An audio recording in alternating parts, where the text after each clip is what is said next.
দুই যুগ পূর্তি অনুষ্ঠান যে কোনো একটি প্রতিষ্ঠানের জন্য এটা একটা বড় পাওয়া, কারণ দুই যুগ মানে হচ্ছে 24 বছর। তার মানে একটি প্রতিষ্ঠান যুগোত্তীর্ণ হয় বা কালোত্তীর্ণ হয়, সেই সময়টা ডাইরেক্টর্স গিল্ড পার করেছে।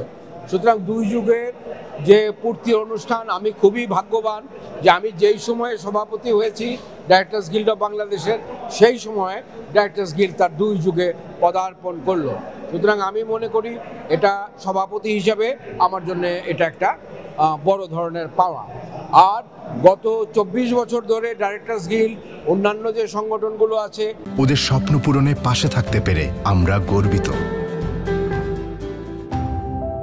শিল্পী, কলাকুশলী, ক্যামেরার নেপথ্যে যারা কাজ করে, প্রোডাকশন বয়, হাউস মালিক, লাইট, গাড়ির ড্রাইভার, টেলিভিশন কোম্পানি, ইউটিউব চ্যানেলসের মালিক, ওটিটি প্ল্যাটফর্ম, প্রায় প্রতিটা সংগঠনের সাথে তারা কাজ করেছে এবং এই নিরলস কাজের মাধ্যমে একটা যোগসূত্র স্থাপিত হয়েছে এবং এই 24 বছরের যে সম্পর্ক গড়ে উঠেছে, সেটা আমি মনে করি যে আগামী 24 বছর এই সম্পর্ক আরও টিকে থাকবে।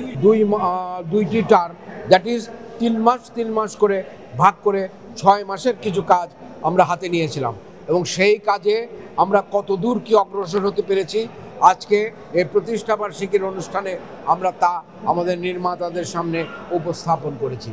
আগামী 6 মাস আবার কি কার্যক্রম করব তার উপরে ভিত্তি করে হয়তো 6 মাস পরে আরও একটি অনুষ্ঠান আমরা করব। সেটা সাধারণ সভা হতে পারে, সেটা আমাদের ডাইরেক্টরস ফ্যামিলি ডে হতে পারে, সেখানে সেই জবাবদিহিতাটা আমি আবারও করব।